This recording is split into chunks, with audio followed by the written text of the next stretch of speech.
Hey guys, welcome to the Liberal Hive Mind, a channel solely focused on exposing the abundant hypocrisy of the left. Well folks, it seems as though everything that's happened in Kamala Harris's office, the mass resignation, the dysfunction, the chaos, might have actually been foreshadowing, the precursor event, to what seems to be the continued collapse of the White House. It's not just Kamala Harris's office anymore, it's now extended to the president himself. Joe Biden's office is crumbling. People are calling it Blacksid, the black exodus of Joe Biden's White House, as now there's reports in the media the black staffers, who are apparently incredibly disgruntled working for Joe Biden, are planning a mass resignation from his office. And this comes in conjunction with reports that Joe Biden is apparently deeply frustrated, and some are even suggesting or reporting that Joe Biden is having a little bit of a meltdown over his failing approval numbers and flailing presidency. NBC News is now reporting that Joe Biden is disgruntled, angry,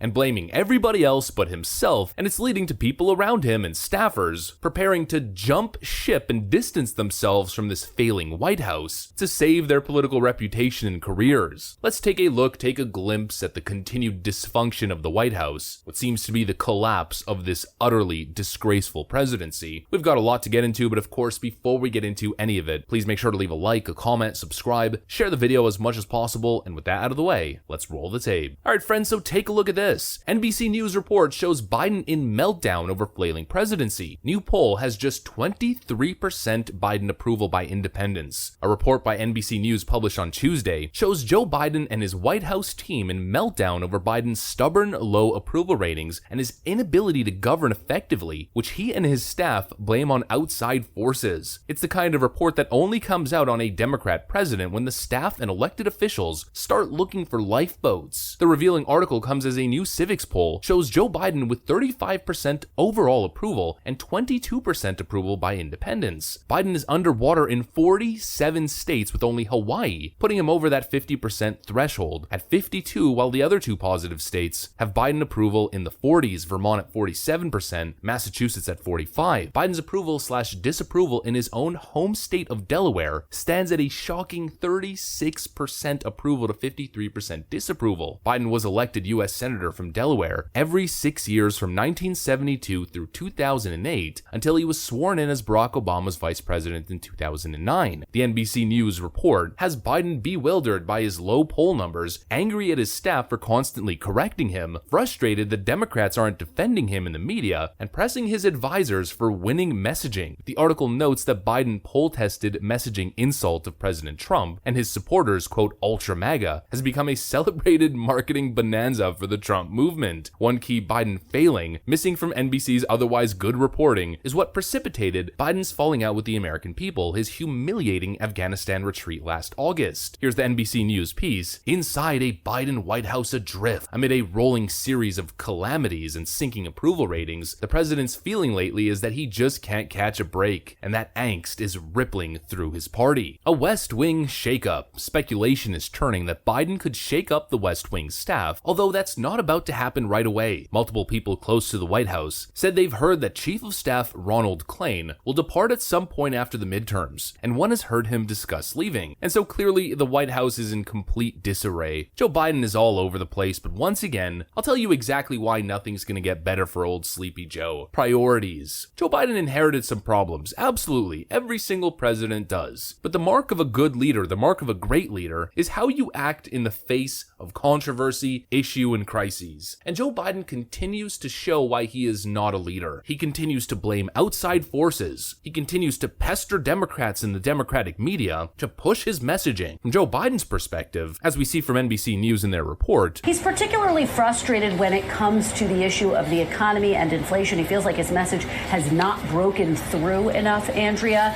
and he believes that there is a good story to be told. There are strong spots in the economy, like the low unemployment rate, and so he wants Democrats to highlight that, to do a better job, frankly, of highlighting that. Joe Biden wants the Democrats to push all of the good stuff happening in the economy, like the unemployment rate, a completely ridiculous notion. First of all, jobless claims continue to rise, and the Democrats, the DCCC and the DNC and the rest of these Democratic hacks all over the place, and especially on social media, and frankly even Joe Biden, they've been trying to push disingenuous, twisted economic numbers and propaganda propaganda for basically a year now. But nobody wants to hear it. The issue isn't messaging. The issue is Biden's dishonesty and denial. Instead of tackling the harsh economic climate that Americans are facing, the fact that people's 401ks aren't growing but rather they're stagnant and people are suffering losses in their portfolios, while at the same time real estate is becoming increasingly more and more expensive, and of course everything else when it comes to inflation. Instead of tackling the clear economic situation that the American people are facing, Joe Biden wants to get credit for a number that doesn't affect anyone. Unemployment rate is down. Yeah, you know, it was down before the pandemic as well, but people are getting poorer. US savings rate hits the lowest level since 2008. Economists say Americans have, quote, excess savings that will provide a buffer. Economists say that people have excess savings that will provide a buffer. I mean, what a ridiculous notion. Oh, don't worry, folks. People have a cushion for rainy days. That's not a good thing. When people have to delve into their retirement savings in order to just survive and stay above water, that's economic disaster. That's when you start getting to a point where people start liquidating and selling their homes, finding roommates, moving to less desirable neighborhoods because they can't afford where they're living anymore, or going bankrupt entirely. And Joe Biden wants to tell you, well, look at the unemployment rate, 3.6%, as we just saw a GDP decrease of 1.5%, and possibly in the second quarter, if it happens again, then that's the technical definition of a recession. 2 consecutive quarters where the economy shrinks instead of grows. And so the issue with Joe Biden isn't what Joe Biden thinks, it's not everybody else. Buddy, it's you. And it's getting to a point where people have had enough. Like I said in the intro, we're now seeing the Blaxit of the Biden White House. Similar to Blexit, black staffers flee Biden's White House, many feeling, quote, dissed. The outlet reports, the first big exit came in December when Kamala Harris's senior advisor and chief spokesperson, Simone Sanders, announced that she was leaving, ultimately for a gig at MSNBC. Since then, Harris senior aides Tina Flournoy, Ashley Etienne, and Vincent Evans, and public engagement head Cedric Richmond have left. Public engagement aide Carissa Smith, gender policy aide Kalisha DeSource, National Security Council senior director Linda Etim, digital engagement director Cameron Trimble, associate counsel Funmi Olorunipita Badejo, chief of staff Ron Klain, advisor Elizabeth Wilkins, Niat Mulugeta, press assistant Natalie Austin, National Economic Council aides Joel Gamble and Colin Maxwell, and presidential personal aides Daniel O'Kay, Reggie Greer, and Rayshon Dyson have all departed too. Deputy White House counsel Danielle Conley and Council of Economic Advisors aide Sahara Griffin are among others planning to leave in coming weeks, according to White House officials. I mean, a little bit tedious, but I purposely read every single name just to quantify it, just to put it into perspective. It's a mass exodus, and it demonstrates one specific thing: failure of leadership. And it's something that Joe Biden refuses to tackle, refuses to accept, and that's why everything continues to crumble. He's getting increasingly frustrated. Well, boo-hoo, Mr. President. Nobody's here to feel sorry for you. You fundraised millions upon millions of dollars and campaigned to convince the American people that you were the man for the job, and now you want sympathy because,